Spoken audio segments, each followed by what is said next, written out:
मुंबई माहीमकर एवढ्या सुपारीच्या होया आणतात तरी कुठून? तुम्हाला सुद्धा प्रश्न पडत असेल ना? चला मग आज आपण होळी घ्यायला जाऊ. रंगहोळी घेऊन सकाळी लवकर उठून कोमट होळीच्या दिवशी आमच्या माहीमचे पुरुष मंडळी विरारच्या दिशेने मजा मस्ती करत निघतात. पहिला सुपारीचं काम आणायची परंपरा नव्हती. तेव्हा माहीममधूनच भेंडीचे काम आणून होळी लावली जायची.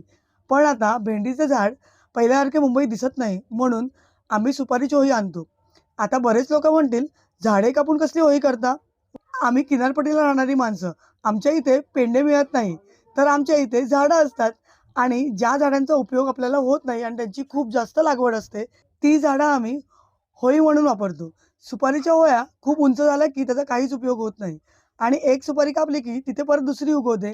विरार, बोईंज, नवापूरला पुरुष मंडळी पोचून खूप धमाल मस्ती करतात आणि आपल्या सुपारीच्या खांबाची पूजा करून होळी मातेला वाजत गाजत घेऊन येतात.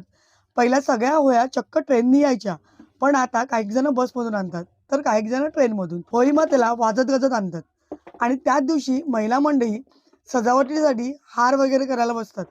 लहान मुले होळीसाठी खड्डा करून ठेवतात. बघताय काय? अजून कोळी संस्कृतीबद्दल माहिती हवी असेल तर फॉलो करून ठेवा.